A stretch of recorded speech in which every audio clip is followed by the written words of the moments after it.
Masuk ke ayat ke-64. Qala hal amanukum alaihi illa kama amintukum ala akhihi min qabl. Qala hal amanukum alaihi illa kama amintukum ala akhihi min qablu fallahu khairun hafidhan wa huwa arhamur rahimin. Ya. Di ayat ke-64 ini sebenarnya melanjutkan dari ayat ke-63 tadi.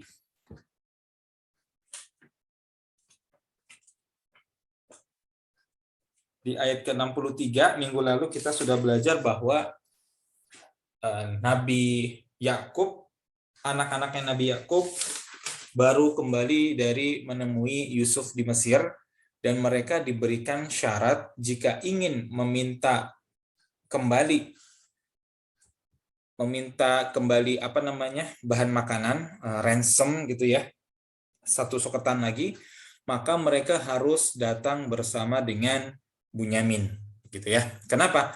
Karena setiap jatah suketan itu dijatahkan hanya seberat yang bisa ditanggung oleh satu unta. Ketika mereka datang bersepuluh, mereka meminta jatah untuk 12 orang, di mana ada Bunyamin dan bapaknya. Ya. Nah, kemudian nanti mereka karena dijatah satu suketan hanya untuk seberat satu unta, maka kemudian ini memerlukan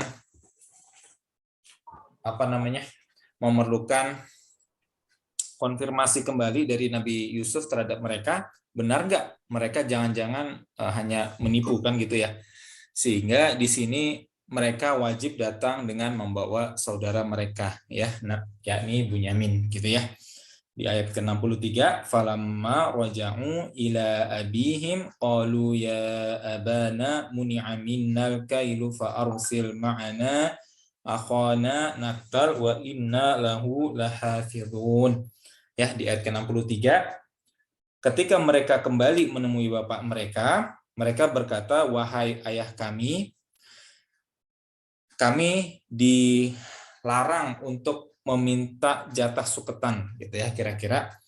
Maka utuskanlah saudara kami bersama kami, ya, sehingga untuk mendapatkan jatah suketan tersebut, ya sesungguhnya kami akan menjaganya.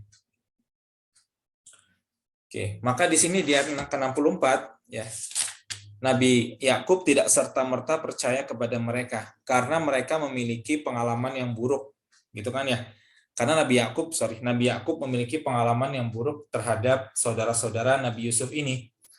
Ya, qala hal amanukum alaihi illa kama amintukum ala akhihi min qabl fallahu khairun hafidha wa huwa arhamur rahimin.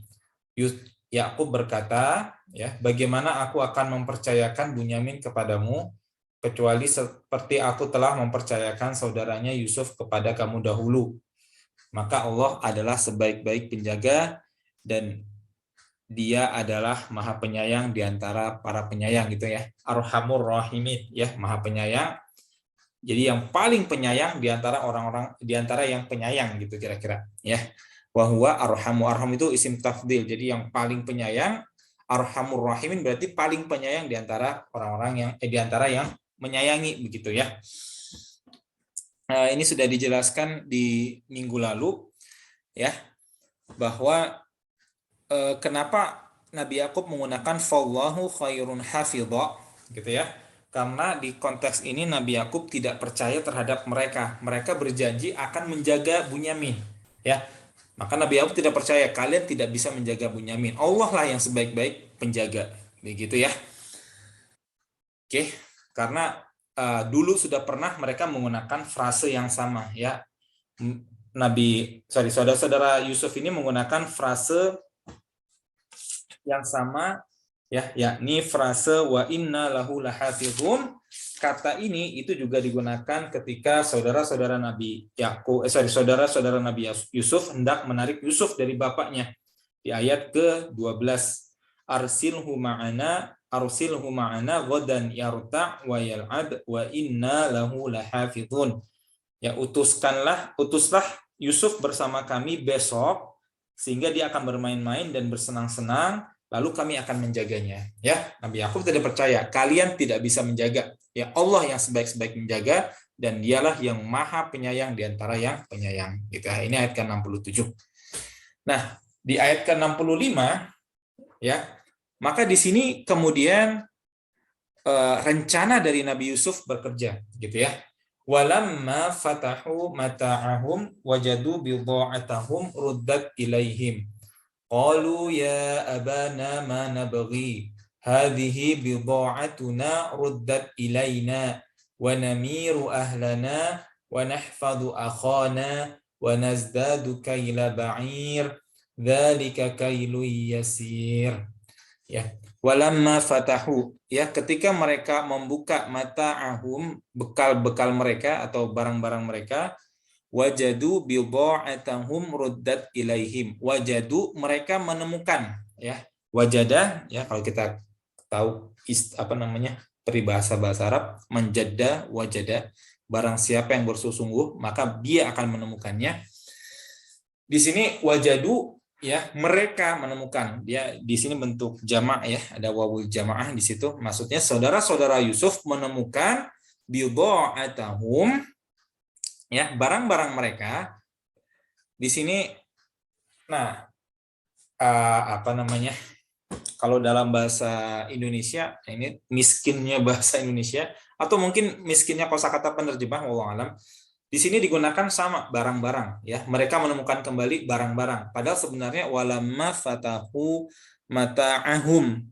Mata'ahum berarti bekal mereka, suketan mereka, gitu ya. Bekal mereka itu mata'ahum. Ya. Ini juga digunakan di ayat di surat Yusuf ayat ke-17. Qalu ya abana inna dhahabna nastabiqu wa tarakna Yusufa 'inda mata'ina fa akalahu dhi'b. Ya. Mereka berkata, wahai ayah kami, sesungguhnya kami pergi berlomba-lomba lalu kami meninggalkan Yusuf bersama perbekalan kami, gitu ya. Lalu dia dimakan oleh serigala, gitu ya. Di sini mata'ahum bermakna perbekalan. Ya, atau di sini ya bermana semua barang-barang yang mereka bawa dari Mesir, gitu ya, atau yang mereka beli, gitu ya. Mata'ahum. Wajadu bidha'atahum. Bidha'ah di sini alat penukarnya, ya, alat penukar, yakni uang kalau di zaman sekarang. Tapi di masa itu, ini kan sekitar 3.000 tahun yang lalu, gitu ya. Bisa jadi emas, bisa jadi mereka menukarkan pakaian, bisa jadi mereka menemukan souvenir, oleh-oleh, ya, atau bahan kayu walau alam yang digantikan dengan makanan karena waktu itu adalah pacaklik makanan, ya, tidak ada bahan makanan, ya. Bidha'atahum, ini kalimat ini mirip kata bidha'ah, ini sama dengan kalimat yang digunakan oleh para musafir ketika menjual Yusuf, gitu ya, di ayat ke-19. Ya, jadi kita menafsirkan kata ini dari kata lain yang sama di Al-Quran. Ya, di ayat ke-19, waja'at sayyaratun fa'arsalu waridahum fa'adla dalwah. Ya. Lalu tiba rombongan musafir, fa'arsalu waridahum, lalu dikirim pencari-pencari air, fa'adla dalwah, lalu mengulurkan air timbanya, gitu ya. Qala ya busyra hadza gulam. Kita menemukan anak muda, gitu ya. Berita gembira, ini ada anak muda, intinya seperti itu. Intinya mereka senang bertemu dengan ada bahan, ada jualan, karena mereka ketika menemukan Yusuf, maka pikiran di dalam kepala mereka adalah bagaimana menjual Yusuf. Wa asarruhu bidha'ah wallahu alimun bima ya'malun. Lalu dia disembunyikan dalam salah satu bagian kecil dari perbekalan mereka, gitu ya.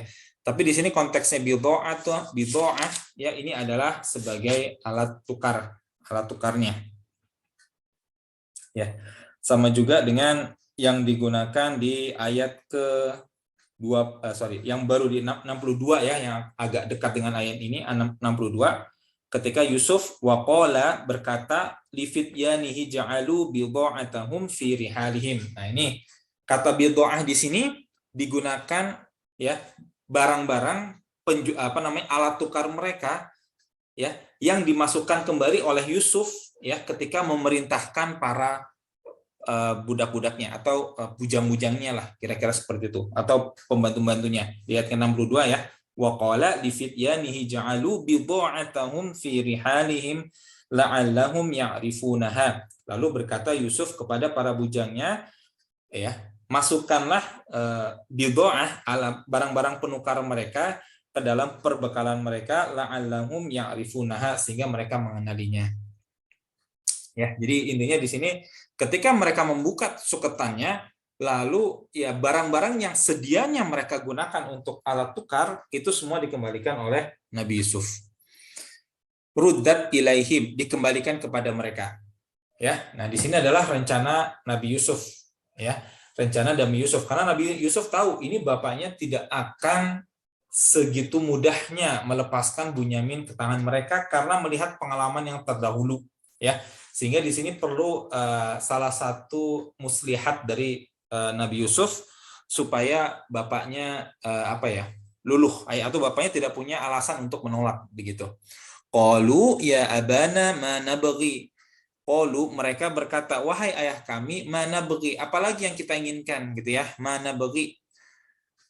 Tidak ada lagi yang bisa kita kita bisa harapkan, ibaratnya seperti, jadi ini udah jelas nih Yusuf bukan Yusuf, pembesar yang memberikan kita adalah bukan orang yang berniat buruk gitu ya.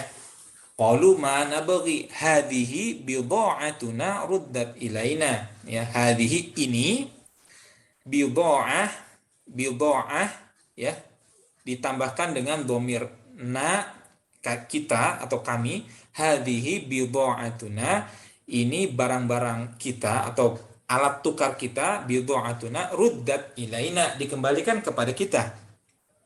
Ya. Wa namiru ahlana, ya. Wa namiru, dan kami bisa memberi makan ahlana, namiru memberi makan ya.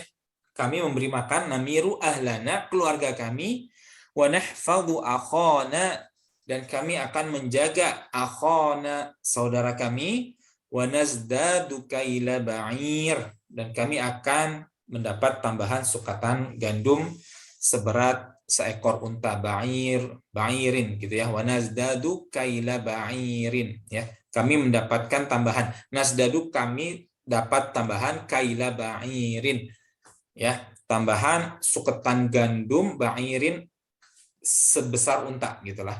Dzalika kailu yasir, itu adalah suketan yang mudah. Jadi ibaratnya ini udah jelas nih, barang kita yang sekarang dikembalikan, dengan membawa Bunyamin kita akan dapat tambahan ya, yang pasti dapat begitu kira-kira ya. Jadi di sini berbeda dengan ayat ke-63 di mana Nabi Yakub itu diminta, anak-anaknya meminta Nabi Yakub untuk menyerahkan atau supaya bisa membawa Bunyamin dengan mereka ke tanah Mesir. Tapi di ayat ke-65 di sini mereka kondisinya tidak lagi meminta tapi menyuruh ya. Jadi sekedar bilang ke Nabi Yakub bahwa ini pasti kita bawa ya, pasti Bunyamin ini kita bawa ya, tenang aja kami akan jaga.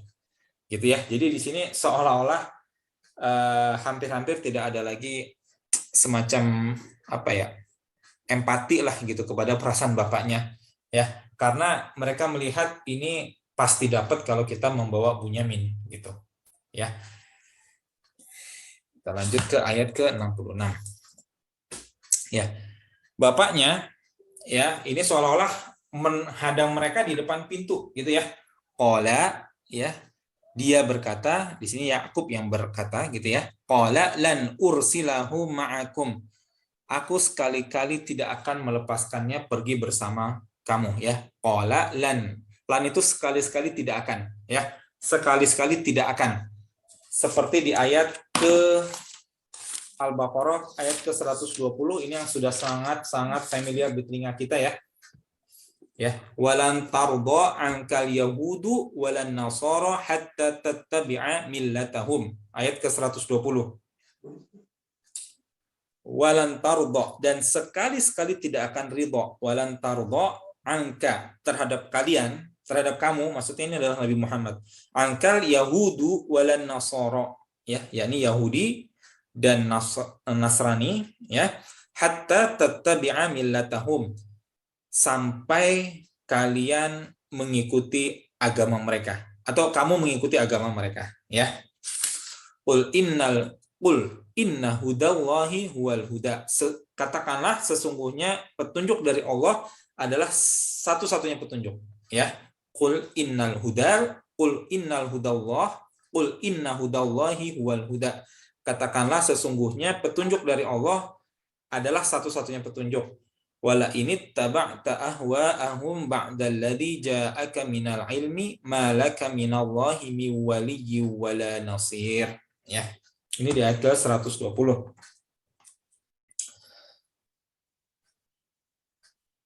Ya. Jadi kata lan di sini adalah sekali-sekali tidak akan.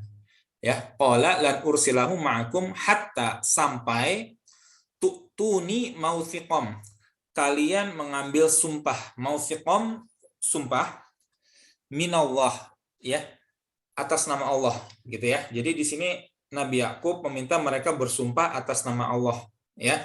La sesungguhnya, jadi ini adalah penekanan juga, gitu ya.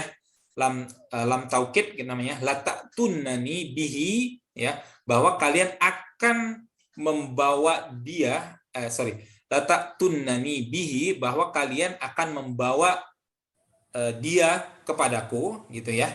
Illa ayyuhata bikum, kecuali kalian dikepung musuh, gitu ya.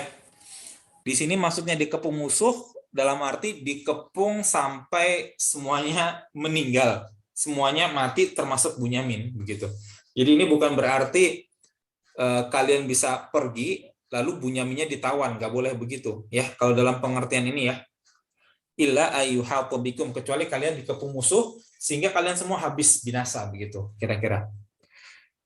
Falamma atauhu, ya, di sini kita sudah bahas minggu lalu, falamma, ketika dikatakan falamma, maka itu adalah maka kemudian, ya. Ini nyambung dengan kalimat sebelumnya. Falamma atauhu, dan kemudian ketika atauhu, mereka mengambil sumpah, gitu ya. Mereka memberikan janji mereka, mausiqahum, janji mereka, ya. Falamma atauhu mausiqahum, ya, jadi lalu kemudian mereka mengambil janji mereka, qalallahu ala ma naqulu wakil.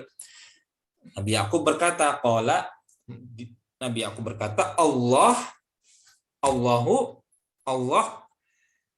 adalah saksi, Allah ala, di atas, ibaratnya seperti itu. Jadi Allahu ala ma naqulu wakil. Allah di atas semua yang kita katakan. Ya, Allah sebagai wakil dari semua yang kita katakan, atau Allah adalah saksi dari yang semua kita katakan.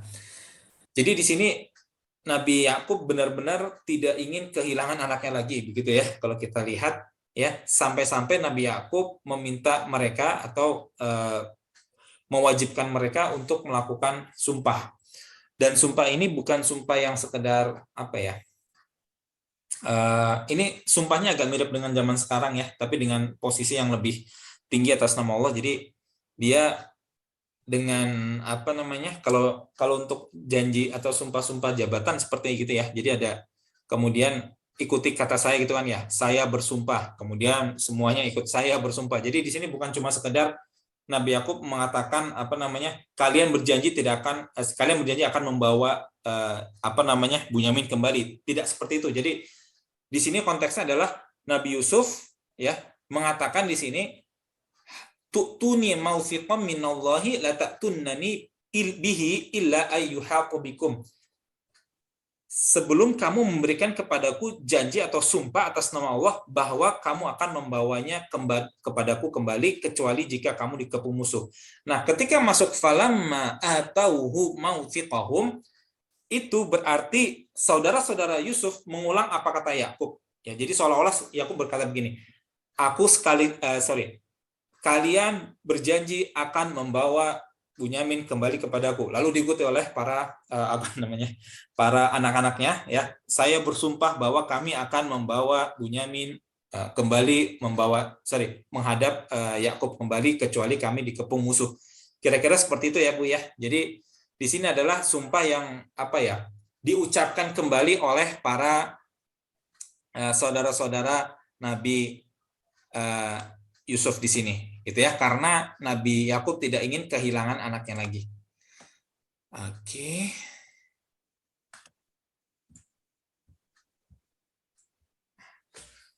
Nah, ini masuk ke ayat ke-67.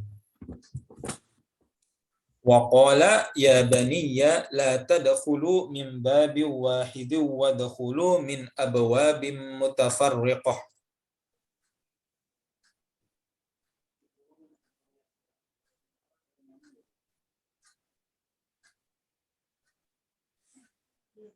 Ya, waqala, ya, dan Yusuf berkata, dia berkata, tapi di sini konteksnya adalah Yusuf.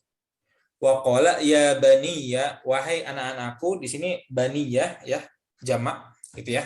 Dan ini untuk bentuk kasih sayang, ya, baniya berarti anak-anakku, ya. Kalau bani Israel, anak-anak Israel gitu. Di sini baniya, ya. Ya, di sini berarti anak-anakku, ya. Baniya. Wa qala ya baniya la tadkhulu min babin wahidin, ya, janganlah kalian masuk, ya, la tadkhulu, kalian masuk, ya, jangan kalian masuk min babin wahidin, dari satu pintu, wadkhulu min abwabin mutafarriqah, dan masuklah kalian dari pintu-pintu yang berbeda-beda, gitu ya. Di sini ada ulama yang berpendapat maksudnya dua, kemudian satu bersama Bunyamin gitu ya, jadi 3 gitu. Wa ma ugni ankum minallahi min syai', ya. Wa ma, dan ugni, dan maka aku tidak dapat, ankum, melepaskan kamu, minallahi min syai', dari Allah sesedikit pun jua, gitu ya. Jadi kalau di sini kalimatnya maksudnya gini. Yang pertama, Nabi Yakub meminta atau menyuruh anak-anaknya supaya memasuki Mesir dari pintu yang berbeda-beda, gitu ya. Tujuannya apa? Ulama berbeda pendapat, ya. Tapi sebagian besar kitab tafsir ini menyatakan bahwa ini terkait dengan ain atau mata jahat, gitu ya. Jadi Nabi Yusuf ini tampan, maka kemungkinan besar saudara-saudaranya juga tampan, gitu ya. Itu wajar. Nah, karena ketampanan mereka, ya, maka Nabi Yakub khawatir bahwa mereka akan terdapat orang-orang yang hasad, ya. Ada orang-orang yang hasad kepada mereka, dan orang yang hasad yang memiliki kemampuan mata jahat, maka bisa menyebabkan kerusakan kepada orang yang diberikan efek mata jahat, ya. Dengan dilihat, gitu ya, nanti bisa memberikan efek mata jahat kepada mereka. Ini penafsiran ulama secara umum, ya. Ada juga ulama yang berpendapat bahwa Nabi Yakub menyuruh mereka masuk dari pintu yang berbeda-beda, karena kalau mereka masuk dari pintu yang sama, maka mereka akan sangat mencolok kehadiran mereka, ya. Mereka bersebelas, ya. Mereka masuk bersama-sama, maka otomatis banyak orang yang orang yang di sana keadaannya kan mesin paceklik, gitu ya, sehingga keadaan tidak aman. Ketika mereka masuk berbarengan, maka mereka sangat mencolok kehadiran mereka, sehingga merangsang banyak orang untuk berbuat jahat, ya. Mungkin bukan ketika sedang masuk, ya, karena mereka tidak membawa apa-apa, tapi bisa jadi ketika mereka keluar, ya, lalu orang tahu bahwa ketika mereka masuk mereka tidak membawa apa-apa, ketika keluar membawa banyak barang, maka orang tahu bahwa orang ini baru saja ya apa namanya mendapatkan bahan makanan yang banyak. Dan kita ingat pada saat itu musim paceklik, ya. Ketika musim paceklik, bahan makanan kurang, ya. Nah, makanya orang-orang yang membawa barang bahan makanan itu bisa menjadi sasaran empuk bagi orang-orang yang kelaparan, kan gitu ya. Ketika mereka melihat mereka ini berbarengan, maka akan menjadi sangat mencolok penampilan mereka. Tapi kalau mereka masuk dalam keadaan berpisah-pisah, maka tidak mencolok, gitu kan ya. Sehingga orang tidak tidak tidak terlalu bisa melihat mereka gimana ngomongnya ya. Intinya kalau mereka masuk dari pintu yang berbeda-beda begitu ya, maka keadaan mereka tidak mencolok, orang tidak mengincar mereka sebagaimana halnya kalau mereka masuk secara rombongan bersama-sama gitu ya. Ya, lalu kenapa di kondisi pertama tidak ada perintah bahwa mereka harus masuk berbeda-beda gitu ya? Di kondisi di ayat ke-60 di ayat ke-58 ya. Di sini saudara-saudara Yusuf masuk berbarengan kan gitu ya di ayat ke-57 maaf. Ayat ke-58. Wa jaa ikhwatu Yusufa fadakhalu alaihi fa'arafahum wa hum lahu munkirun. Lalu tibalah saudara-saudara Yusuf lalu menemui Yusuf sehingga Yusuf mengenal mereka tapi mereka tidak mengenal Yusuf. Ini di ayat ke-58 gitu ya. Jadi mereka tidak masuk secara terpisah di pertemuan pertama. Tapi di sini Nabi Yakub menginginkan mereka supaya masuk secara terpisah-pisah. Gitu ya. Kenapa? Karena di kondisi pertama ya mereka memang walaupun mereka masuk barengan pun tidak terlalu mencolok ya, dianggap seperti banyak orang-orang asing biasa. Kan gitu ya. Banyak orang-orang asing ya yang datang ke Mesir untuk meminta atau untuk membeli bahan makanan kan gitu ya. Jadi yang membeli bahan makanan dari Mesir ini bukan cuma saudara-saudara Yusuf, bukan cuma keluarga Yakub, tapi banyak juga musafir-musafir yang membeli dari negara Mesir, gitu kan ya, dari negeri Mesir.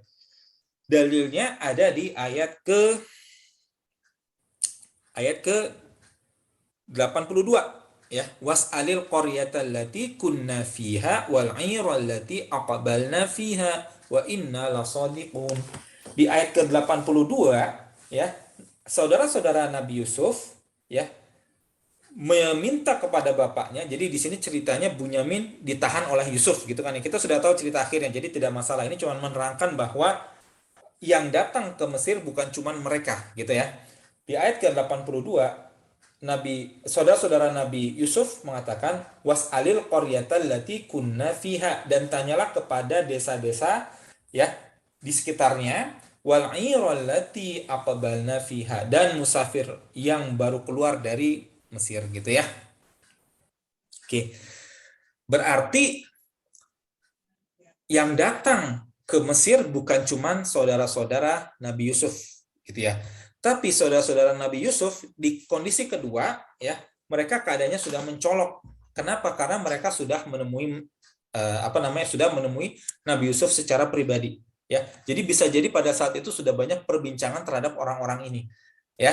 Jadi kalau mereka masuk barengan, ini adalah orang yang sama dulu yang pernah menemui Yusuf, maka di sini mereka akan benar-benar sangat mencolok kehadiran mereka kan gitu ya.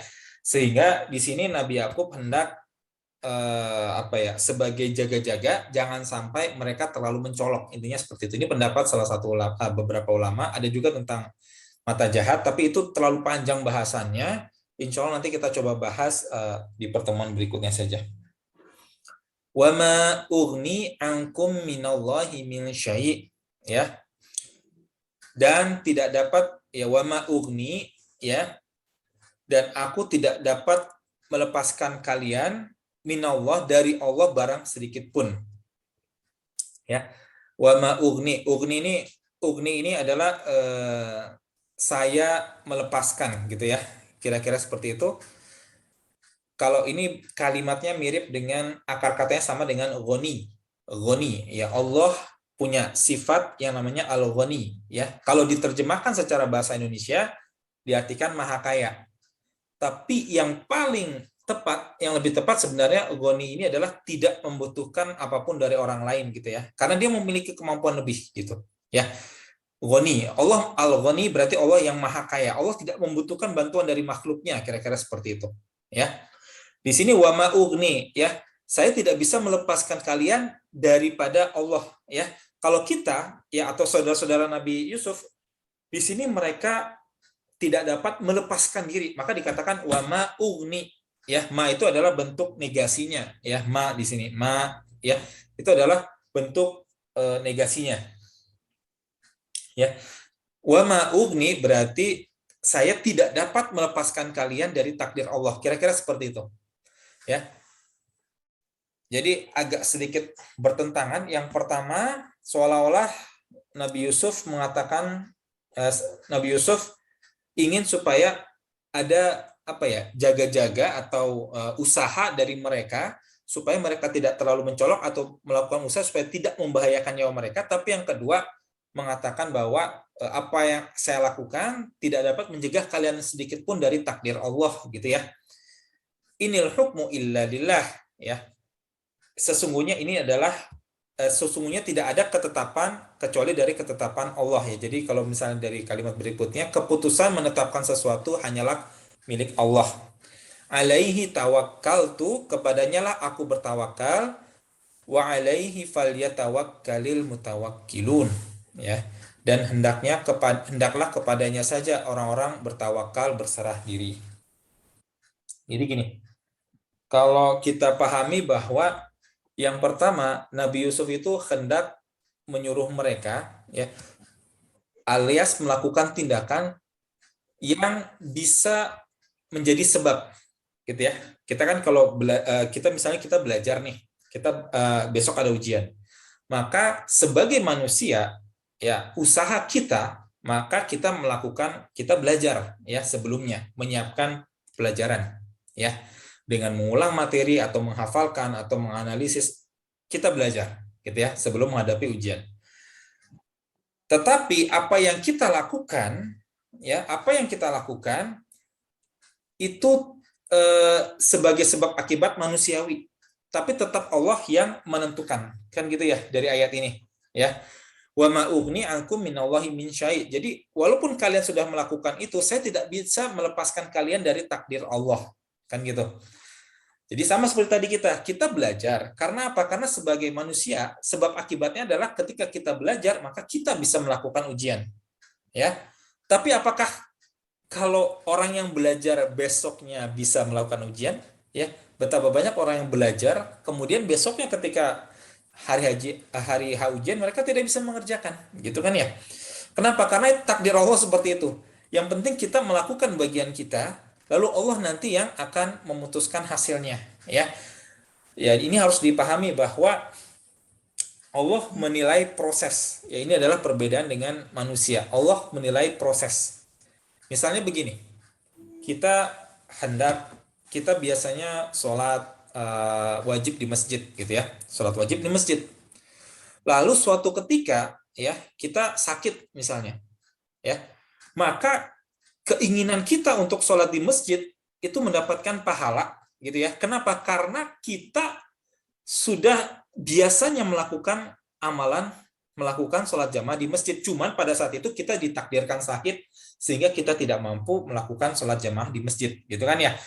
Ini Allah juga seperti itu, ya. Konteksnya adalah Allah menilai proses, ya. Kita melakukan bagian diri kita sebagai manusia. Di sini Nabi Yakub meminta mereka untuk melakukan bagian mereka sebagai manusia, ya, usaha supaya mereka tidak tidak kenapa-napa atau tidak berbahaya, ya, dengan masuk melalui jalan yang berpisah-pisah. Tapi Nabi Yakub menyadari bahwa apapun yang kita lakukan, maka kita tidak bisa melepaskan diri dari takdir Allah, ya. Dan ini adalah ketetapan Allah. Inil hukmu illa lillah. Keputusan menetapkan sesuatu hanyalah hak Allah. Kita hanya sekedar berusaha, ya. Dan kepada Allah kita bertawakal. Alaihi tawakkaltu wa alaihi falyatawakkalil mutawakkilun, ya. Keputusan menetapkan sesuatu hanyalah hak Allah, kepadanya lah aku bertawakal, ya, berharap atau berserah diri, dan hendaklah kepadanya saja orang-orang yang bertawakal, berserah diri, ya. Ini ada dua ekstrim manusia kalau untuk dicontoh masalah takdir ini. Ada yang menganggap bahwa manusia tidak diberikan pilihan. Ya, kita ini seperti pelakon di sandiwara, ada yang seperti itu. Ya, Allah sebagai sutradara, kita hanya pelakon mengikuti apa maunya Allah. Ya, ini kalau bentuk ekstrimnya nanti disebut sebagai orang-orang Jabariyah. Ya, jadi berdasarkan kekuatan Allah, gitu ya, Jabariyah. Ya, itu bentuk fatalisme sebenarnya. Jadi mereka tidak melakukan usaha karena mereka berharap apa dari Allah saja. Ya, kebalikannya ada orang-orang Qadariyah. Ya, jadi manusia yang menentukan, Allah tidak memiliki pengaruh terhadap hasil. Begitu. Ini dua ekstrim, ya, yang Ahlus Sunnah berada di tengah-tengahnya. Kita berusaha, ya, kita melakukan usaha, tapi Allah yang menentukan hasil. Ya, tapi kita harus melakukan bagian kita sebagai manusia, maka kita harus berusaha. Begitu. Lalu kalau ditanya lagi mana yang lebih bahaya antara Qadariyah dengan Jabariyah, dua-duanya bahaya, tapi ulama sepakat bahwa Qadariyah lebih bahaya. Ya, karena ini berarti sama aja dia tidak memiliki keimanan kepada takdir Allah. Ya, rukun imannya rusak begitu. Ya, Jabariyah bahaya, tapi paling tidak dia rukun imannya masih ada gitu loh.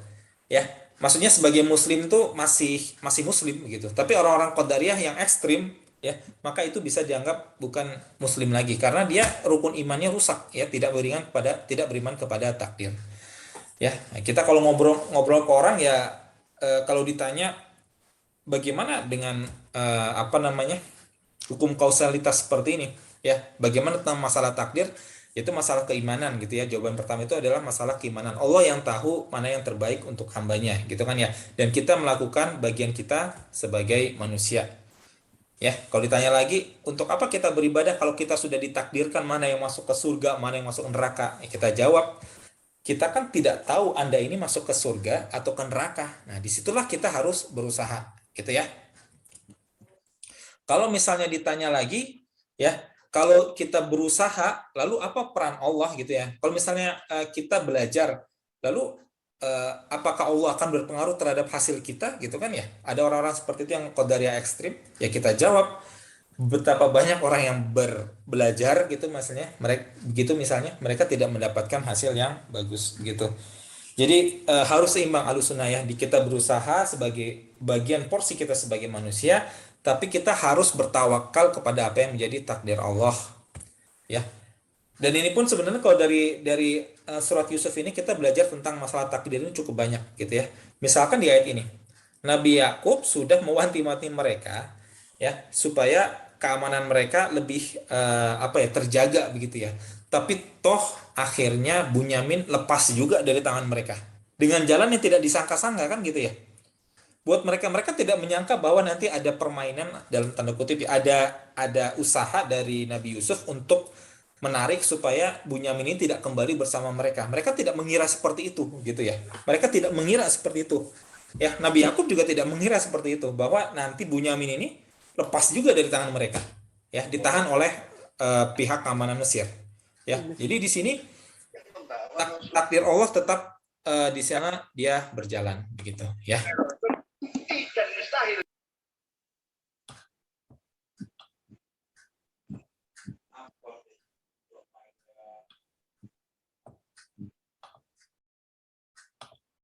Ya, maaf ya, ini saya mute dulu yang sedang. Oke, kita lanjut ya.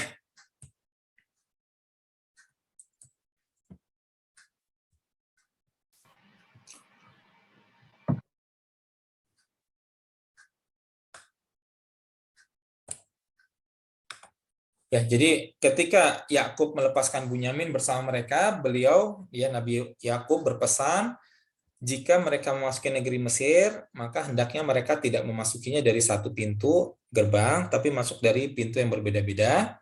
Nah, pendapat ulama yang paling banyak adalah ini karena masalah penyakit hasad, penyakit ain. Ain itu adalah mata jahat, ya, mata jahat. Jadi ketika kita merasa hasad kepada seseorang, lalu kita punya bakat ain, mata jahat, maka nanti kita bisa menimpakan kerusakan pada orang yang kita hasadkan, gitu ya. Sebenarnya tidak hanya masalah mata sih, bisa juga dari omongan. Jadi ketika ibu melihat misalkan anak yang tampan atau anak yang cantik, jangan cuman berhenti pada kalimat pujian gitu ya. Waduh, masya Allah cantik. Waduh cantiknya gitu ya. Jangan seperti itu. Tapi sebut nama Allah, masya Allah cantiknya gitu. Ya, kita sebut nama Allah untuk mencegah penyakit ain dari diri kita menimpa mereka begitu. Ya, penyakit ain ini ya bisa muncul karena jumlah mereka banyak dan penampilan mereka mengundang perhatian karena mereka adalah putra-putri milik seorang laki-laki saja. Ya, ini adalah salah satu pendapat ulama yang lain bahwa pada zaman itu ya anak laki-laki itu adalah harta gitu ya, bukan harta sih. Anak laki-laki itu adalah sesuatu yang sangat berharga untuk kabilah. Karena anak laki-laki nanti yang akan sebagai penjaga gitu kan ya. Anak laki-laki yang menjaga. Ya, anak laki-laki nanti yang akan mengurus ladang gitu. Di saat itu, anak laki-laki yang menjaga keamanan.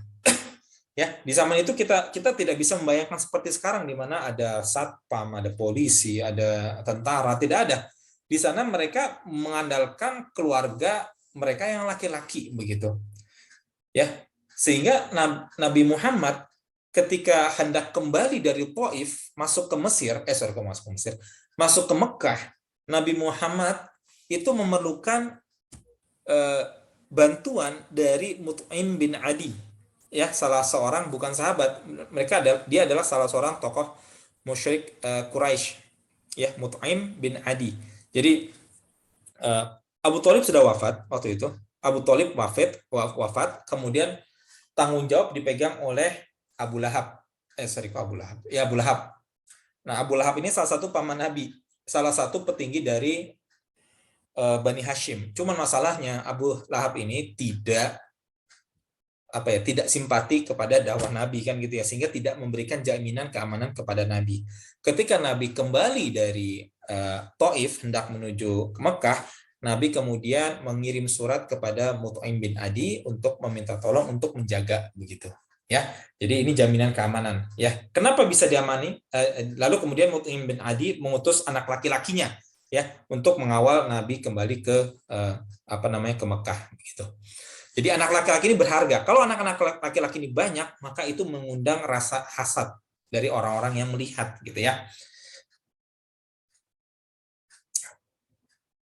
Ya, jadi di sini sisanya adalah intinya sama seperti yang saya katakan tadi bahwa kita melakukan usaha tapi kemudian Allah yang kemudian menentukan hasilnya. Gitu. Ini adalah prinsip akidah Ahlussunnah seperti ini kepada takdir ya. Kita jangan terlalu repot memikirkan nantinya bagaimana. Kita lakukan bagian kita ya, lakukan secara halal dan baik gitu ya. Insya Allah nanti ada jalan gitu. Ya. Jadi makanya ini kenapa kita tidak boleh terlalu menyesali masa lalu kan gitu ya. Karena kita tidak tahu juga masa lalu itu berakibat seperti ini di hari ini begitu. Yang jelas dulu itu seharusnya kita selalu ya di saat ini ya, kita selalu berpatokan kepada agama Allah. Ketika kita melakukan satu maka kita patokan kepada Allah. Ini jalannya halal apa haram gitu ya. Lalu ketika masih bingung juga maka sholat istikharah. Lalu insya Allah kita jalankan saja. Ya, apapun yang terjadi kemudian maka kita tidak boleh menyesali apa yang sudah kita ambil, keputusan yang kita ambil begitu. Ya. Ini mengenai sesuatu yang halal ya. Beda dengan dosa. Kalau dosa kita harus selalu menyesal karena menyesal adalah salah satu syarat taubat. Tanpa penyesalan taubat tidak diterima. Beda ya. Jadi kalau misalnya ibu-ibu dulu ini memilih satu universitas, misalnya ada yang memilih ke ITB gitu. Lalu masuk ITB ternyata ya things doesn't go well, ya ada beberapa masalah. Ya maka kita tidak boleh menyesal. Ya, jangan menyesal. Kita lakukan saja apa yang terbaik secara terus-menerus. Yaitu jalan hidup. Belum tentu kalau kita memilih jalan yang lain itu lebih baik, kan gitu. Ya, tidak boleh menyesal apabila ini terkait dengan hal-hal yang halal ya. Beda dengan kalau kita dulu melakukan dosa ya, maka untuk bertaubat maka kita harus menyesali apa yang kita sudah lakukan dulu begitu ya. Karena kalau ada beberapa orang yang dia itu bertaubat, bukan bertaubat, dia tidak lagi melakukan dosa bukan karena menyesal tapi memang karena tidak kuat lagi melakukan dosa. Ya kan banyak orang-orang tua gitu kan ya, yang cerita kepada cucunya, dulu ini saya perampok, dulu ini saya tukang main gitu ya, tukang mabok ya, dengan bangga. Itu sebenarnya belum bertaubat. Dia tidak melakukan dosa itu lagi hanya karena dia tidak mampu, begitu kan ya. Maka bedakan antara penyesalan ya yang memang diperlukan untuk bertaubat gitu ya, salah satu syarat taubat, dengan penyesalan karena menyesali takdir ya. Itu tidak boleh kalau menyesali takdir, karena itu sudah menjadi takdir Allah, harus kita jalani. Oke, lanjut dulu ya. Nah, ini saya ingin sedikit membahas tentang perjanjian gitu ya. Jadi kalau perjanjian itu kita bisa didefinisikan mitsaq ya, mitsaq. Kita bisa lihat di beberapa ayat Allah menyebutkan mitsaqan ghalidha ya, perjanjian yang sangat kuat. Ya. Mitsaqan ghalidha. Allah ya, kalau untuk konteks perjanjian mitsaqan ghalidha, perjanjian yang kukuh, hanya disebut di 3 ayat. Ya, hanya ada 3 ayat. Yang pertama di An-Nisa ayat ke-21 adalah perjanjian antara suami istri. Ini adalah perjanjian yang kuat. Maka tidak boleh dikhianati. Ya. Ingat ya, pengkhianatan di sini maksudnya adalah melakukan hubungan yang sudah dihalalkan dengan pernikahan dengan orang lain yang melakukan hubungan yang tidak dihalalkan kecuali melalui jalan pernikahan gitu ya. Jadi kalau misalnya sudah menikah nih suami istri, ya maka hubungan antara mereka saja yang boleh dilakukan ya hubungan suami istri. Itu adalah mitsaqan ghalidha. Maka ketika ada orang yang melanggar mitsaqan ghalidha, ini hukumannya, hududnya ini sangat sangat keras kan gitu ya. Dirajam sampai mati ya. Bukan rajam dengan batu yang besar sehingga orang langsung mati, bukan dirajam dengan batu kecil sehingga orang nggak mati-mati, tapi dirajam dengan ya batu sebesar batu sekepal tangan ya. Kalau dulu di peristiwa di Ambon ya, di Laskar Jihad dulu ya, ibu-ibu mungkin ada yang tahu bahwa ada seorang laskar jihad yang dia khilaf, melakukan perzinahan, kemudian beliau dirajam ya, atas persetujuan beliau sendiri beliau dirajam. Itu butuh waktu sekitar 12 menit untuk mati. Ya, 12 menit. Jadi, ya sekitar itulah. Ya, jadi selama itu tersiksa dulu begitu. Ya, selama itu tersiksa dulu. Itu adalah karena dia melanggar ikatan Allah. Ya, insya Allah kalau misalnya dia ikhlas, maka taubatnya akan diterima insya Allah ya. Tapi konsekuensi hukumannya ada begitu bagi orang-orang yang melanggar perjanjian ini. Ya, kemudian selain suami istri, lalu ada perjanjian Allah dengan para nabinya. Ya, di Al-Ahzab ayat ke-7 dan perjanjian Allah dengan kaum Bani Israel nanti ini, ya. Kalau kita lihat di ayat surat An-Nisa ayat ke-21, wa kaifa ta'khudunahu wa qad afdha ba'dukum ila ba'din wa akhadna minkum mitsaqan ghalidha. Bagaimana kamu akan mengambilnya kembali, padahal sebagian kamu telah bercampur dengan yang lain sebagai suami istri, dan mereka istri-istrimu telah mengambil dari kamu perjanjian yang kuat, gitu ya. Jadi hubungan suami istri adalah perjanjian yang kuat, gitu ya, perjanjian yang kuat. Maka sehingga kalau ada orang pasangan bercerai, ya maka ini iblis senang, gitu ya. Tapi bukan berarti mengharamkan perceraian, gitu ya. Bukan berarti mengharamkan talak. Ada beberapa yang memang talak ini sebuah pilihan yang tidak bisa dihindari supaya ini win-win solution-nya gitu. Ya, dan ini tidak hanya menimpa orang-orang yang lemah agamanya, bahkan orang-orang yang kuat agamanya pun ya, contohnya adalah Zaid bin Harithah dengan Zainab binti Jahsy ya, mereka bercerai. Dua-duanya ahli surga ya, dijanjikan surga tapi bercerai gitu ya. Jadi tapi mereka tidak mengkhianati gitu ya, tidak berkhianat ketika mereka dalam konteks suami istri, mereka tidak berkhianat begitu. Ya. Lalu ayat berikutnya yang menggunakan kata perjanjian mitsaq, wa id akhadna minan nabiyyina mitsaqahum wa minka wa min Nuhin wa Ibrahim wa Musa wa Isa bin Maryam wa akhadna minhum mitsaqan ghalidha. Dan ingatlah ketika kami mengambil perjanjian dari nabi-nabi dan kamu sendiri dari Nuh ya, Ibrahim, Musa, Isa bin Maryam, dan kami telah mengambil perjanjian yang teguh. Ya, ini perjanjian untuk menyebarkan risalah gitu kan ya. Menyebarkan risalah. Dan ketika para nabi ini ditugaskan di suatu daerah, maka mereka diwajibkan melakukan dakwah di daerah tersebut, kecuali nanti ada perintah Allah untuk pindah. Sehingga Nabi Muhammad itu hijrah nggak bisa seenaknya hijrah gitu kan ya. Nabi Muhammad ya dia harus tetap di Mekah sampai nanti ada ayat Allah yang mewajibkan atau menyuruh Nabi untuk hijrah. Begitu. Sehingga konsekuensinya ketika ada Nabi yang dalam tanda kutip pergi dari kaumnya, itu hukumannya ada. Begitu. Nabi Yunus itu ketika masuk ke perut ikan paus, ya 3 hari 3 malam, lalu Nabi Yunus berkata, La ilaha illa anta subhanaka inni kuntu minadh dhalimin. Ini ayat Quran yang menjadi doa taubatnya Nabi Yunus. Ya, Nabi Yunus meninggalkan kaumnya. Ya, maka Allah kemudian menghukum, gitu ya. Kenapa? Karena sudah diambil perjanjian, ya, dari Allah dengan para nabi. Oke, jadi bagian dari hukuman dalam tanda kutip kepada Nabi Yunus adalah Nabi Yunus dimakan oleh ikan paus, ya, sampai ya ditekan gitu kan ya di dalam ikan paus. Oke.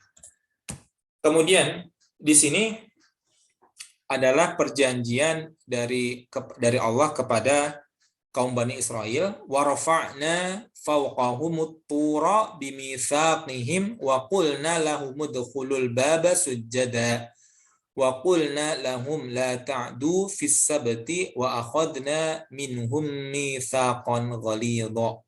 Dan telah kami angkat ke atas kepala mereka, ya, Bukit Tur, ya, untuk menerima perjanjian yang telah kami ambil dari mereka, dan kami perintahkan kepada mereka, masuklah pintu gerbang itu sambil bersujud. Ya, jadi di sini konteksnya adalah para kaum Bani Israel ini menang perang gitu ya, lalu mereka memasuki kota, ya, lalu diperintahkan untuk melakukan sujud syukur. Dan kami perintahkan pula kepada mereka, janganlah kamu melanggar peraturan mengenai hari Sabtu, dan kami telah mengambil dari mereka perjanjian yang kokoh. Hari Sabtu kaum Bani Israel ini wajib beribadah dan tidak boleh dilanggar, gitu ya, tidak boleh dilanggar, ya. Akibatnya bagi yang melanggar ada hukumannya juga, kan begitu ya. Jadi ketika kita membaca salah satu hadis bahwa ketika hari Sabtu, ya, kaum Bani Israel ini salah satu pekerjaan adalah nelayan, mereka mengambil ikan, ya. Nah, nggak kebetulan sih, mungkin sengaja Allah menciptakan sebagai ujian. Ketika hari Sabtu ikan-ikannya itu justru banyak, ya. Ketika hari lain ikan-ikannya sedikit, gitu. Maka kemudian kaum Bani Israel terpecah menjadi 3. Yang pertama dia ngambil, ya, melanggar perjanjian di hari Sabtu, tetap mereka mengambil ikan. Yang kedua, kelompok kedua, ya, kaum Bani Israel, mereka ikut beribadah di hari Sabtu tapi sambil sebar jala, ya. Jadi sebar jala, ya, supaya ikannya nyangkut begitu, ya, tapi mereka tetap beribadah, ya. Ini licik-liciknya kaum Bani Israel gitu ya, karena berarti pada akhirnya dia tetap bekerja di hari Sabtu. Pada akhirnya dia tetap melanggar perjanjian dengan Allah, karena di hari Sabtu itu seharusnya mereka tidak boleh bekerja, full ibadah. Nah, kelompok ketiga mereka tetap taat pada peraturan mereka, perjanjiannya, ya, dan mereka tidak mengambil ikan atau tidak menangkap ikan di hari Sabtu gitu, ya. Jadi ada 3 kelompok Bani Israel. Yang pertama dilanggar, mereka tidak beribadah, langsung ambil ikan. Yang kedua, mereka beribadah tapi sambil sebar jala, ya, tebar jala gitu. Ikan yang nyangkut, mereka juga dapat ibadah. Yang ketiga, yang benar-benar taat, ya, mereka sama sekali tidak beribadah, tidak bekerja di hari Sabtu, ya, tidak tebar jala, full ibadah. Yang selamat dari hukuman Allah, yang mereka diubah menjadi kera gitu ya, yang kemudian mati di sore harinya, ya, itu hanya kelompok ketiga. Ya, ini adalah perjanjian yang Allah ambil, ya, dan ketika setiap perjanjian ini dilanggar, maka ada konsekuensinya, gitu. Ya. Saya pikir sudah pukul 20.57. Saya sudahi saja. Kalau masih ada yang belum jelas, boleh ditanyakan di sini begitu. Sekali lagi mohon maaf tadi terlambat ya, karena laptop saya agak lambat ya. Mohon maaf belum bisa membeli, belum punya